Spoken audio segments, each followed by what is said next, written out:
Gente, eu sou a Carol E eu sou a Dili. e esse é o Com Livros Pod.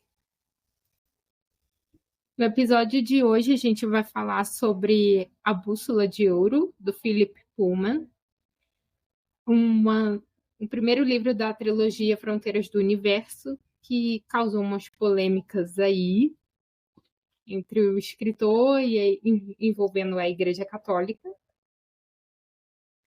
E, E a gente vai falar sobre essas polêmicas e outras coisinhas mais. sim, e detalhe, é o meu livro favorito da vida. E é muito bom, gente, muito, muito bom. Finalmente a gente está lendo um livro bom. Não fala assim. Não, dois episódios seguidos a gente teve leituras que foram arrastadas, É. mas a Ah, gente leu. a de Eu, Esse Meu Coração ainda foi melhorzinha, né? Do que. Sim, foi um pouquinho arrastado, mas né, ainda foi mais interessante do que o outro aí. Bom, Enfim, eu vou ler a sinopse. Este primeiro volume se passa em um mundo muito parecido com o nosso, mas com algumas curiosas diferenças. Ciência e religião se confundem. Todo ser humano possui um dímon, um animal inseparável que na infância toma várias formas, e existe um raríssimo objeto que aponta a verdade, mas ninguém sabe usá-lo. Lyra é uma menina levada que vive na tranquila cidade universitária de Oxford, na Inglaterra.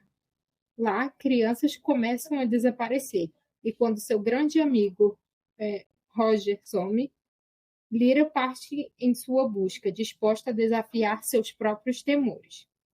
Na paisagem árida do norte, onde tenta encontrar Roger, Lyra enfrenta uma terrível conspiração que faz uso de crianças cobaias em sinistras experiências.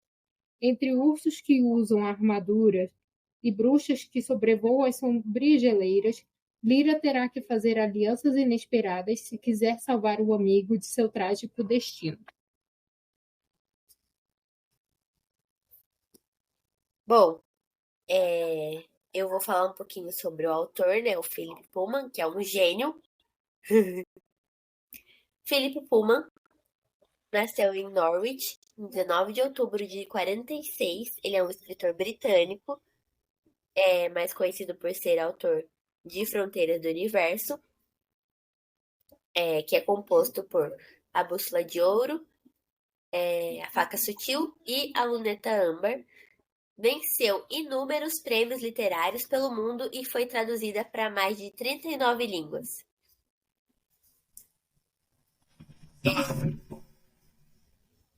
Bom, aos 11 anos, o Pullman passou a viver no norte de Gales, né? E era uma época que as crianças podiam passear em qualquer lugar, jogar na rua, brincar sobre as colinas e tal, e ele tomou plena vantagem nisso, né? E essa liberdade foi retratada nos livros dele. E a professora de inglês dele exerceu muita influência no, nessa trajetória dele como autor, né? Então, depois de sair da escola, o Philip Pullman, ele costumava ir na Universidade de Oxford para ler. E eu achei isso muito interessante porque a história se passa em Oxford, né? O começo dela, pelo menos, se passa em Oxford. Ele se formou lá em Oxford mesmo, em inglês, e ele largou o magistério para escrever em tempo integral. E a carreira literária dele foi assim, marcada por alguns livros, né, que ele escreveu, mas foi em 95 mesmo que ele escreveu A Bússola de Ouro, que realmente foi assim um estouro, ainda mais por ela abordar tantos temas polêmicos assim, né, envolvendo a igreja. Além de Fronteiras do Universo, também tem outros livros que ele lançou sobre o universo, Um deles é o. Cadê? Ah, é o La Belle Sauvage, que é. Eu acho que é quando a Lyra era bebê. E o outro, o segundo é quando ela já é adulta. E aí vai ter um terceiro que eu não sei sobre o que se trata, eu não li nenhum desses ainda. Só li a trilogia principal, mas eu tô muito animada pra ler esse daí também. E o livro tá custando R$ 61,63 na Amazon. Gente, tá super caro. Eu lembro que tava muito mais barato um tempo atrás. Tava o quê? 30 e poucos reais? Sim, já teve época que eu vi mais barato mesmo. Aí a faca sutil tá 54 e o luneta âmbar tá 61. Tá mó caro. Enfim, Bastante. a faixa etária dele não tá falando aqui, mas eu vou tirar da minha cabeça que é ali uns 12 anos. Só que aí, ao longo da história, no segundo e terceiro livro, essa faixa vai aumentando, viu? Que o negócio começa a ficar pesado. Mas o livro tem 344 páginas e é simplesmente uma obra-prima. A minha, a minha edição tem 365. A minha, a minha é menor, então, né? Eu não sei por quê, mas enfim, a minha edição é de 2007, então. Tanto que Deve tem ser até a capa a fonte. da primeira adaptação. Deve ser a fonte que usaram na edição. É, verdade. Para quem não, talvez alguém já deve ter visto, né, a primeira adaptação, que foi o filme A Bússola de Ouro, né? Com Daniel Craig, Nicole Kidman, que depois que eu li o livro eu percebi que muita coisa não foi nada fiel. Exatamente. E a adaptação mais recente foi a série feita pela HBO, né? Como sempre, a Sim. HBO arrasa. E você tem que assistir, inclusive. Sim, vou começar essa semana mesmo. Porque assim, eu já cheguei a iniciar ela uma vez, mas eu só assisti acho que os 2 primeiros episódios e aí parei. A Ai, Dilly ai. está me olhando indignada nesse momento. Sério, que raiva. Como que alguém assiste os 2 primeiros episódios dessa obra-prima e não continua? É porque na época eu tinha que baixar os episódios. Isabela Boscov's Voice. Gente, vocês se odeiam? Uma obra-prima ali ao alcance e ninguém tá assistindo? Mas eu vou assistir. Dessa vez vai pra frente. Tá, Eu bom, estarei comentando no seu WhatsApp, no Snap. eu espero. E, gente, eu acho que a Carol vai falar agora sobre as polêmicas que tiveram envolvendo a igreja, né? Porque foi um lançamento, o filme foi um lançamento muito conturbado, né? Eu não gosto muito do filme, eu acho que o elenco é incrível, mas eu acho que usaram, que não usaram muito bem o elenco, até porque o roteiro do filme não ficou tão bom. Mas eu também admito que o filme ele precisava de uma continuação para fazer sentido. Então, realmente, infelizmente, não teve isso, né? Sim, porque, por exemplo, tem muita coisa que não é explicada no filme, né? Como o caso da intercisão, né? Que eles fazem nas crianças. Como você sabe, a gente sempre vai ter spoiler sobre os livros aqui. Então, é por sua própria conta e risco. Não explicam o caso do corte, né? Da intercisão das crianças. Isso sempre ficou muito confuso para mim. E aí, agora, depois que eu terminei de ler o livro, aí isso tudo fez mais sentido, né? É uma crueldade que eles fazem, né? Isso de separar os demons das crianças. Mas não era explicado isso no filme. Explicava uma coisa muito mais em aberta. E teve cenas importantes que não foram para a primeira adaptação. Sim. Fora que ficou muita coisa em aberto, né, no final. Uhum. E o final do livro é completamente diferente, né? Sim, Agora, comentando sobre as polêmicas envolvendo a Igreja Católica, quando saiu o primeiro filme, né, primeira adaptação do livro, houve um boicote em cima. A Igreja Católica queria que as pessoas boicotassem os filmes. Inclusive, eu estava até lendo um artigo que eu achei no site do Omelete, que, que até a manchete estava assim: Liga Católica pede que público boicote a Bússola de Ouro. Organização diz que Philip Pullman usa livros para atrair crianças para suas crenças. E o Philip Pullman, ele é ateu, né? E ele teve toda uma coisa, porque assim, o livro realmente menciona muito a Igreja Católica. Já mais para o final do livro tem. Eles pegam um trecho, ele adapta um trecho da Bíblia, né, para o universo em que se passa, falando, falando sobre aquela questão do pó, né? Isso é melhor abordado no segundo livro, né? sim. E E aí eles falam sobre Inquisição, não existe mais a questão sobre o papado, né? É tudo em cima do magistério e essas coisas. Então, assim, para a Igreja Católica isso é absurdo dos absurdos, né? E ainda mais que ele pegou um trecho de Gênesis e adaptou na história.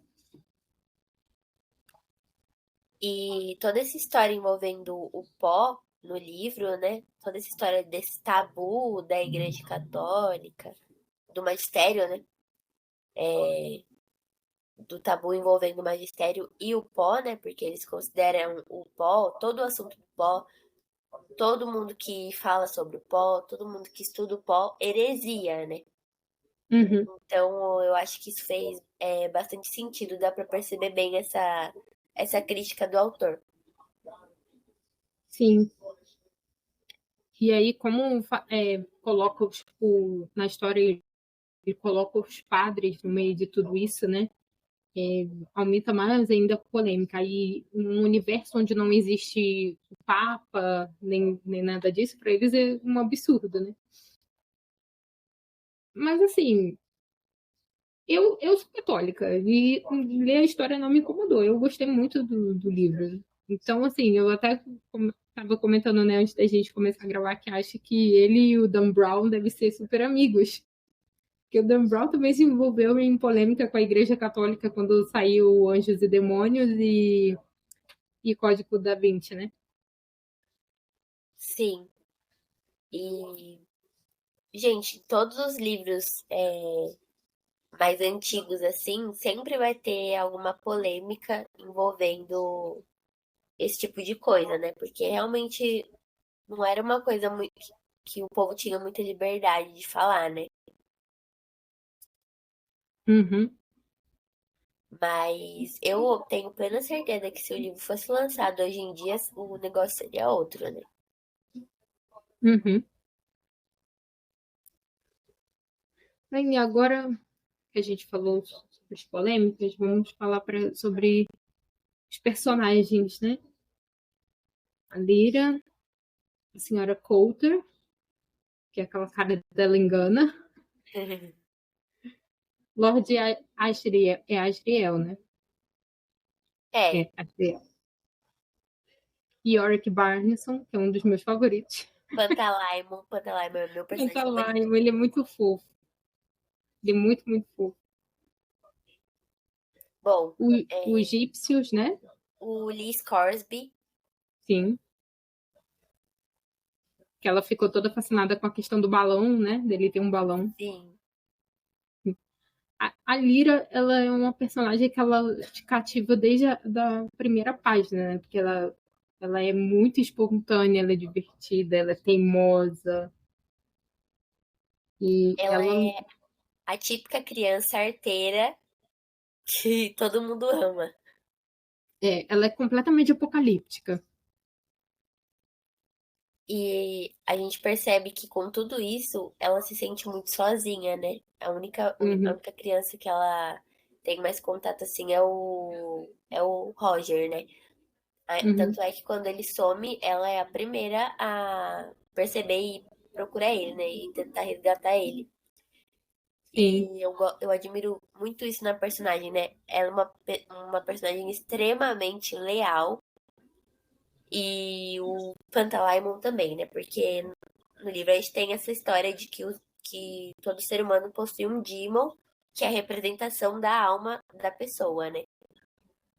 E assim, sim, ele é o meu personagem favorito de todos os universos, todos os livros, tudo que eu já li na minha vida, ele é meu personagem favorito. A personalidade dele é incrível. Ele é um personagem assim tão profundo porque a gente percebe que ele tem uma personalidade própria, sabe? Além da Lyra. Ele é muito mais do que só ela, entendeu? Ai, eu sou muito apaixonada. sim. Eu acho bonitinho que, assim, que sempre que ela vai aprontar, o Pantalaimon dá um puxão de orelha nela. Ele fica Aham. com medo por ela, ela fica aprontando. Então, assim, é, eles têm essa conexão forte, mas ele teme muitas coisas por ela, né? De acontecer as coisas com ela. Sim, e ele representa a maturidade dela também, né? Porque Uhum, ela é muito mais, ela quer agir na emoção, né? E ele é muito mais centrado, ele é a cabeça dos dois. sim.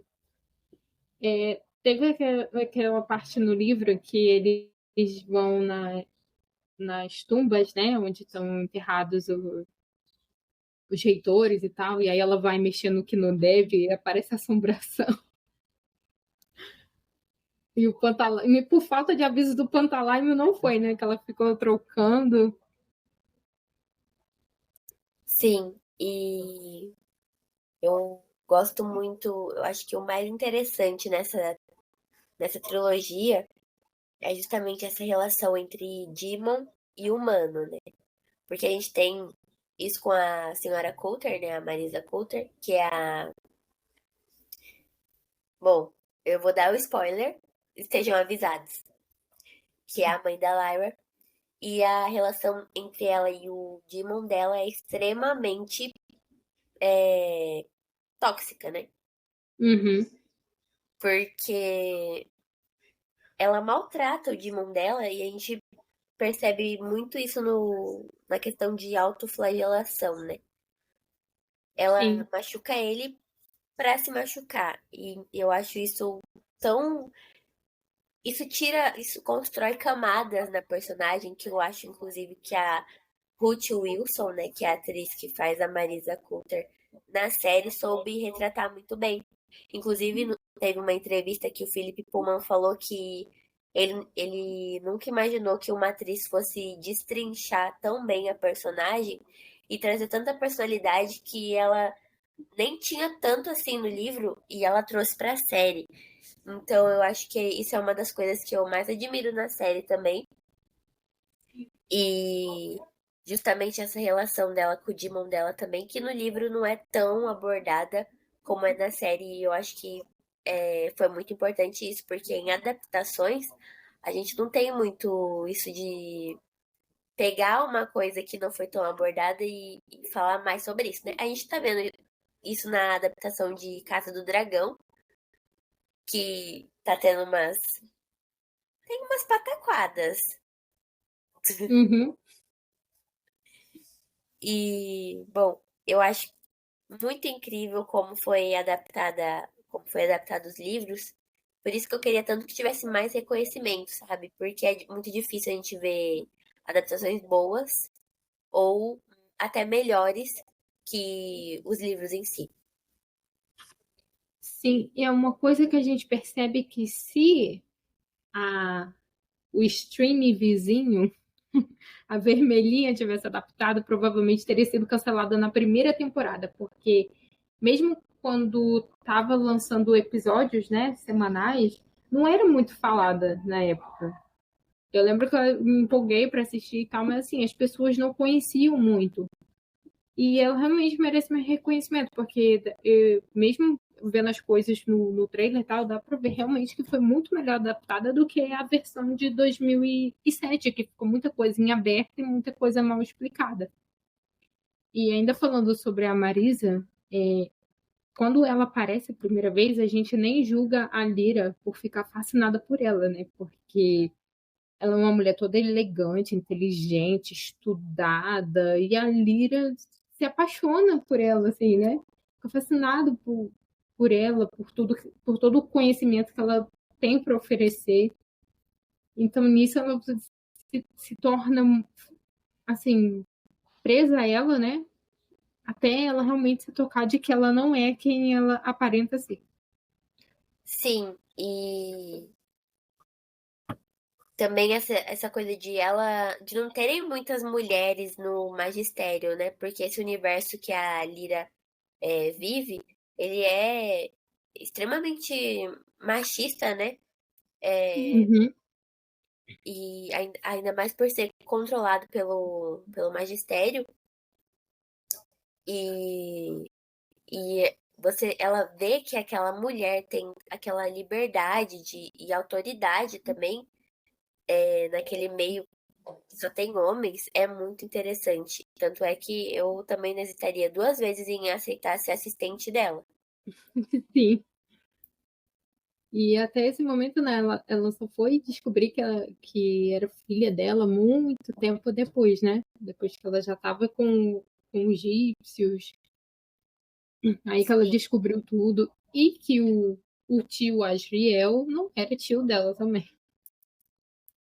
sim. E falando em Aziriel, eu tenho uma certa relação de ódio e ao mesmo tempo eu sou muito fascinada pelo personagem, porque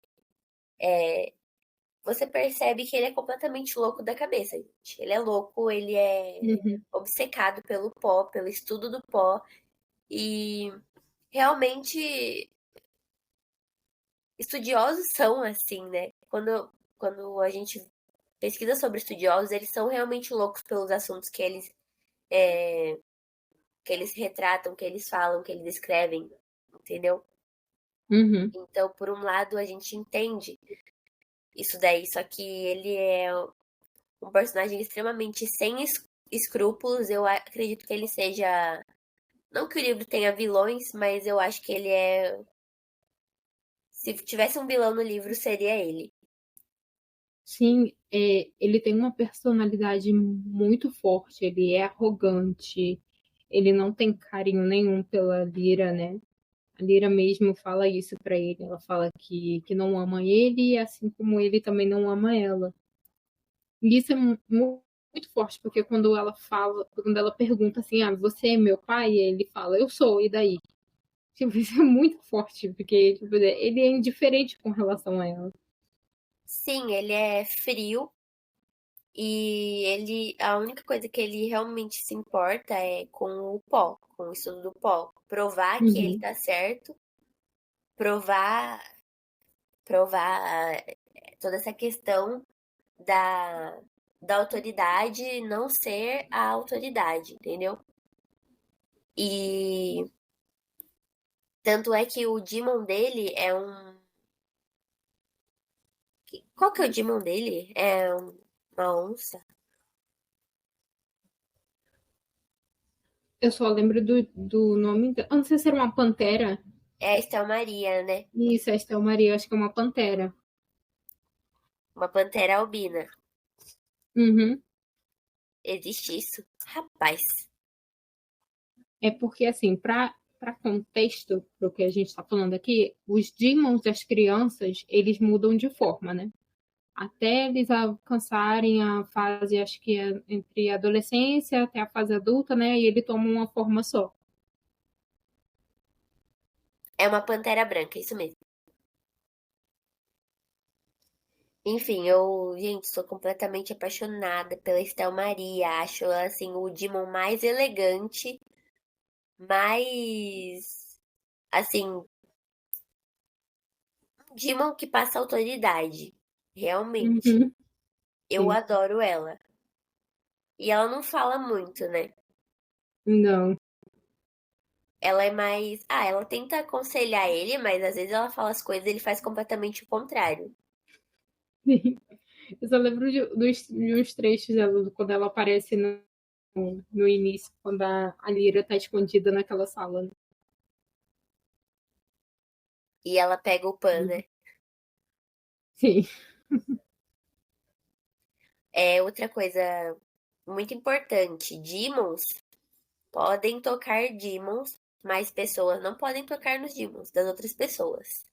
Não, é um tabu muito grande e uma falta de respeito enorme, né? As pessoas ficam enojadas quando pegaram o Pan, né? Ela sentiu na mesma hora um nojo muito grande, né? Sim. E isso vai ser muito abordado nos próximos livros, né? Sobre justamente essa questão de tocar nos demons de outras pessoas. E até mesmo os demons se tocarem, eles só vão se tocar se eles tiverem, sei lá, algum laço, alguma coisa especial, porque ao contrário, qualquer outra coisa vai ser um afronte, assim, né? Tem, Uhum, tem várias cenas que as pessoas capturam as outras pessoas pegando os demons delas. Então, é realmente uma afronta, assim. uhum. Por exemplo, quando a Marisa teve a primeira reação violenta dela, né? É o macaco que segura o Pan, né? Ele aperta ele e a Lyra sente a dor, né? E a Essa gente cena é percebe muito boa. que a gente percebe mesmo que o sonho da Marisa realmente é se livrar do Demon, né? O que acaba fazendo sentido ela querer fazer toda aquela intercisão nas crianças, porque percebe que ela não tem, como a gente falou no início, né? Ela não tem muito amor pelo Demon dela, né? É bem tóxica a relação deles. Sim, justamente por tudo que ela já passou, que vai ser abordado depois, né? E todo esse ódio dela com o pó, porque ela voltou, todo o ódio que ela sentia, ela voltou esse ódio pra destruição do pó. Só que, gente, não tem como destruir o pó é o ser humano. Uhum, O ser humano é feito de pó. E quando você tira esse demon das pessoas, você tira a personalidade, você tira a vontade de viver delas. Não, não uhum. tem como. Sim, E tanto ela que vai quando eles. descobrir isso da pior maneira, né? Eu fiquei curiosa agora. Não, não direi mais nada. Só direi os sinais. Só, já tô ansiosa para começar os próximos.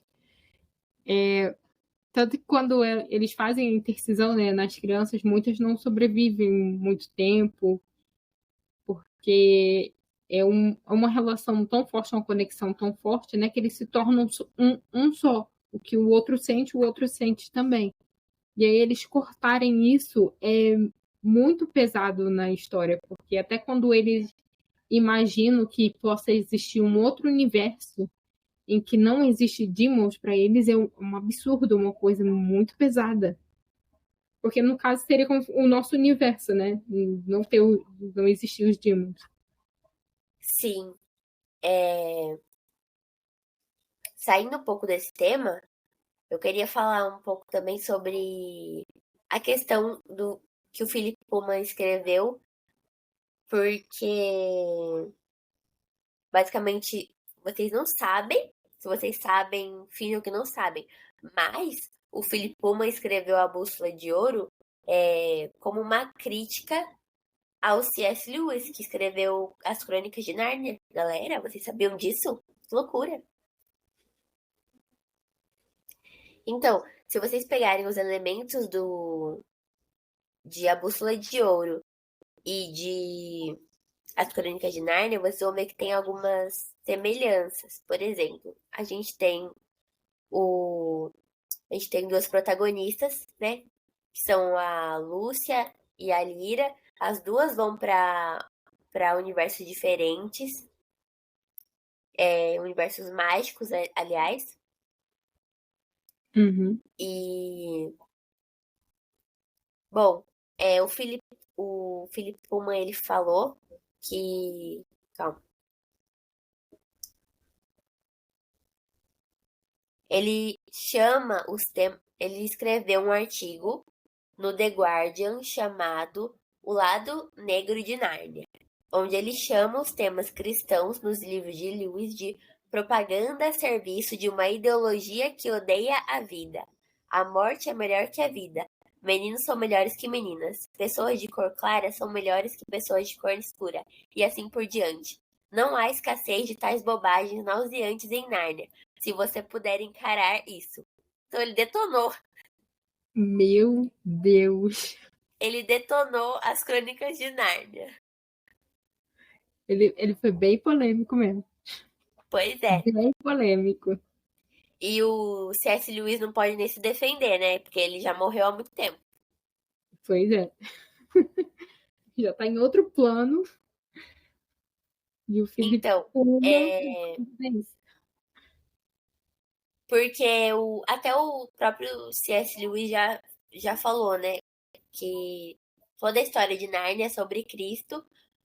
Ou seja, ele se perguntou: supondo que realmente houvesse um mundo como Nárnia, e supondo que ele tivesse, como o nosso mundo, dado errado, e supondo que Cristo quisesse entrar naquele mundo e salvá-lo, o que poderia ter acontecido?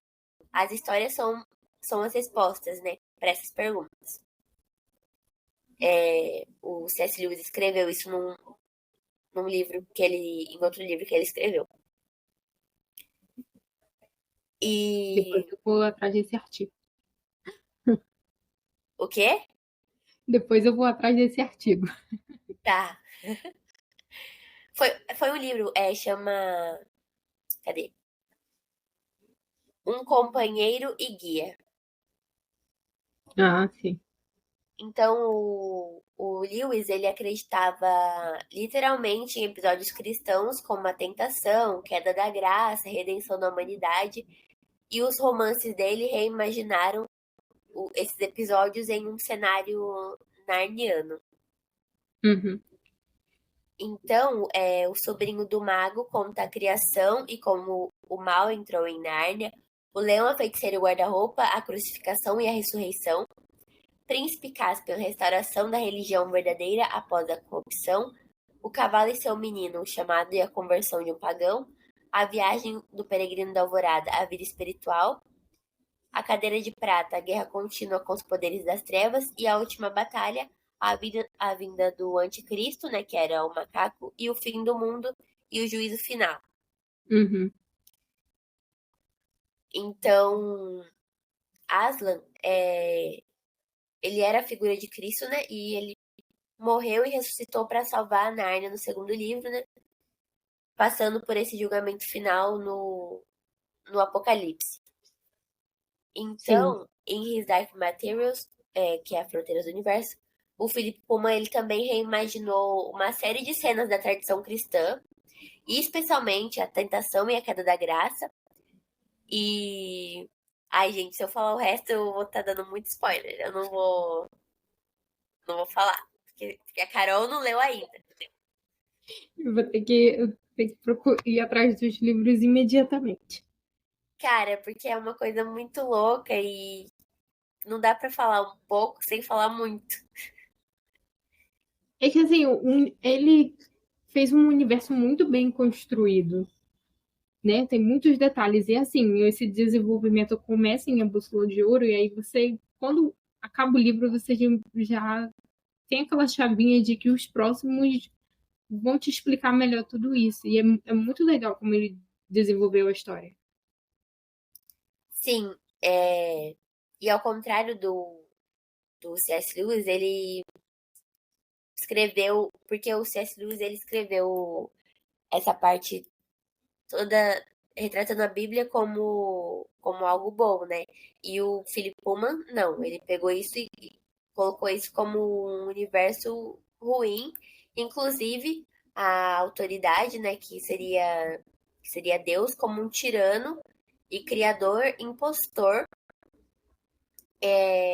que precisava ser derrubado, né? Então toda a trilogia é basicamente sobre isso. E o próprio Lord Aziriel é o primeiro a querer ir contra essa autoridade, né? Contra Deus, no caso. Mas que no livro, mais pra frente, eles descobrem. Não vou contar. Não vou contar, não vou contar. Fica quieta, Dini, fica quieta. Você já tava quase entrando no notebook pra escutar o que eu ia falar, né? Hum. Não quero spoilers, mas se vier, sou todo ouvidos. Não, porque eu achei que você ainda ia mencionar algo sobre o primeiro livro, aí eu tava prestando atenção, mas aí eu falou, não, não vou falar. Eu, então era spoiler. Aham, sei. Então, vamos mudar um pouco o contexto, vamos falar sobre os ursos, que eu sou fascinada pelos ursos. Sim. O Yorick Os ursos. Barneson, desde que eu assisti o filme, cara, eu sou fascinada por ele. Ele tem toda um poder sobre ele, assim. Ele é fascinante. Sim, e eu gosto muito dessa parte dos ursos, né? Porque essa raça de ursos, né, que é retratada no livro, são os Panzerbjorns, são os ursos de armadura, e eles são uma espécie de ursos muito grandes. Gente, eles são enormes, assim, não são nada a ver com os ursos que a gente conhece. Eles são gigantescos. Se vocês assistirem a Uhum. série ou o filme, vocês vão ver que eles são enormes, assim. E os Panzerbjorns, eles têm um rei, mas que esse rei ele só reúne os ursos em épocas de guerra, né? Porque quando não é o caso, eles vivem isolados, né? Em fortalezas de gelo. E, bom, os reis, eles só. Os príncipes, aliás, eles só governam quando o rei morre. E o Yorick, ele era um príncipe, né? Só que teve toda uma treta lá que ele perdeu uma luta, foi isso, né? E ele perdeu a Uhum. armadura dele. E aí ele não quis mais ser príncipe e largou tudo. E a Lyra foi a pessoa que fez ele voltar atrás, vencer o desafio dele e lutar lá com o outro impostor lá. Sim, ela foi icônica. Ela conseguiu enganar um urso e ele falou que era impossível um urso ser enganado, né? Ela faz o teste com ele desvia dos golpes dela, de tudo. E ela conseguiu enganar um urso, porque ele era muito idiota. Sim, Ele era exatamente. facilmente manipulável por humanos. É porque é falado no livro, inclusive, que o Joffrey Harkinson, o outro urso, né, que tava como impostor, ele queria ser humano, né? Então Uhum. ele pensava como um humano. Só que para você vencer uma luta com um urso, você tem que pensar como um urso. Para você governar ursos, você tem que pensar como um urso também. Então, foi por isso que o Yorick ganhou e por isso que a Lyra conseguiu manipular ele tão facilmente. Por isso e também por ela saber ler o aletiômetro, né? Que a gente não falou aqui, mas a bússola é o aletiômetro, que é uma bússola, gente, mas que ela consegue, só ela consegue ler e ela consegue saber ali. Eu não entendo muito bem o funcionamento. Não é bem prever o futuro, mas ela desvenda as coisas que estão acontecendo. Ela faz perguntas e o reletiômetro responde todas as perguntas dela. Sim, ele tem vários símbolos, né? E Queria um desse. cada um desses símbolos pode ter mais de um significado, né? E ela consegue. É mencionado que existe um livro, né? Que, que fala sobre o significado de cada um dos símbolos, mas ela conseguiu, né, descobrir tudo mesmo sem o auxílio dele. Sim, tem um membro lá do magistério que consegue ler, né? Mas é falado que ele demora muito para ler uma mensagem que seja, para desvendar aí os símbolos, e ela consegue, tipo assim, imediatamente saber. Então ela sempre tá um passo à frente. E é justamente por isso que ela vira um alvo tão grande do magistério, né? Ao longo da história. Sim. E é bem legal quando ela, né, consegue ler cada um dos símbolos ali. Tanto que é uma das formas que ela usa para enganar o Yorfu, né? Ela fala que vai ser o demon dele, já que o sonho dele é ter um demon, né? E, Sim. e aí ela fala que usa aquele objeto porque ela é um demon de um urso. Ela fala que é o demon do York. E o aletiômetro, ele é justamente um medidor da verdade, né? Porque ele pode ser utilizado para responder qualquer pergunta. E, gente, é simplesmente fascinante.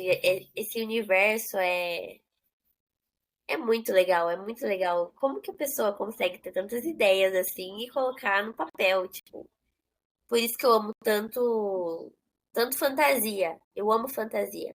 Ainda mais fantasia mais antiga, assim, As Crônicas de Nárnia, Fronteiras do Universo, Senhor dos Anéis. Tem uma coisa muito mais. Não sei explicar, é tudo muito vivo. Sim. Tipo aquele. Não tem aquele meme do Absolute Cinema? Sim. Esse é Absolute Literature. Aham. Totalmente, porque é sensacional, é incrível, como eu falei antes, a forma como ele vai desenvolvendo a história, os personagens, você vai ficando mais curiosa a cada capítulo, a cada coisa que passa. E é por isso eu estou muito curiosa já para começar já o segundo livro. Preciso. E a Precisa gente vai mesmo. trazer também para cá para comentar. Quem sabe ainda esse ano. Bom, eu estou esperando. Bom, eu acho que a gente pode falar nossas notas finais. Sim, a minha nota com certeza é 5 estrelas. Não Ufa! pode dar menos, não pode ser menos que 5, porque eu amei tudo no livro, sem dúvidas. E, e tudo nele é sensacional. É apenas isso que eu tenho a dizer. Eu também dou 5 estrelas. Eu não preciso nem falar nada. Esse é o meu livro favorito da vida. Todo esse universo pra mim é uma loucura. Como que alguém tem capacidade de criar isso? E é tão interessante porque atualmente a gente tá tendo tantas fantasias que são meio genéricas, né? Então eu gostei muito de. Eu gostei muito desse livro logo que eu comecei a ler ele até o final. Simplesmente perfeito. E as frases favoritas. Separou alguma? Pior que não. Não, mas teve um momento, assim, teve vários momentos marcantes, mas assim, teve uma parte que foi quando a Lyra fala que o Yorick vai ter que enfrentar o Yorfur, né? E ela fala que o Yorick é o verdadeiro rei, né? E que o Yorful não é nada. Eu fiquei arrepiada com essa parte, porque realmente o Yorick era o verdadeiro rei ali, né? Sim. É... Bom, eu acho que eu tenho alguma coisa separada aqui para falar. Eu acho que eu anotei no Scooby. Gente, faz tanto tempo que eu não entro no Scooby. Sou culpada desse crime. Mas em minha defesa, quando é semana que a Carol vai ler um livro que eu já li, eu não leio nada, gente. Eu preciso de um tempo pra descansar. Do mesmo jeito que eu sei que quando eu tenho que ler um livro que ela não tá lendo, ela tá descansando, né? Por favor, não fale que você tá lendo outro livro que eu vou me sentir culpada. Eu não vou falar nada, você vai ter que me stalkear no Scooby para descobrir. Eu sei qual que você tá lendo, que você quer que eu leia também. Mas o que eu já estava lendo, eu já acabei. Cara, eu queria entender como. É... Eu já comecei outro livro, na verdade. Olha, você tá me humilhando. Ressaca literária aqui, não.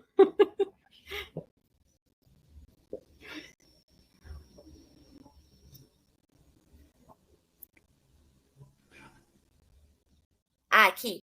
Achei um. Essa daqui é do Yorick. E eu acho que ela fala muito sobre, justamente sobre como os ursos pensam e como eles são isolados, assim, né? Como eles ficam sozinhos. E a Lyra mudou isso na cabeça dele. Eu acho que ela acendeu alguma coisa nele, né? Uhum. E ele fala assim, quando ele tá é, isolado lá, né? Com os humanos, né? Que a Lyra chega pra falar com ele pela primeira vez. Ele fala assim: eles me dizem que está frio. Não sei o que é frio, porque não sinto frio. Do mesmo modo, não sei o que é solidão. Os ursos foram feitos para ficarem sozinhos. Ele é perfeito. Bem profundo. E é bonita a relação que ela acaba tendo com ele, né? Ele protege ela, fica, né? E cuida dela de alguma forma. E ela diz pro Lord Asriel, né? Que ela ama o Yorick. Sim. E o Yorick, ele dá um nome pra ela, né? Lyra da língua mágica. Sim. Até os outros ursos, né? Chamam ela assim. Sim, Ela é muito inteligente. ela é perfeita. Bom, Quem interpreta ela na série é a Daphne King, né? sim, nossa filha do Logan. Sim. Maravilhosa ela. Pensa numa menina talentosa. Muito. E eu já vi algumas entrevistas, né, do elenco, e ela respondendo as perguntas, tipo assim, perfeita, ela com uma desenvoltura, todo um, sabe? A menina tem o molho. Uhum. Quando já tem um talento, Pois é. ela é bem carismática. Bom, gente, então é isso. Até que o episódio ficou grande hoje.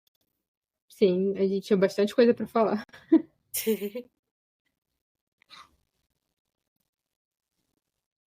Bom, então é isso. Sigam a gente no Instagram, no YouTube, no Spotify e no TikTok, com Livros Pod, em todas essas redes sociais.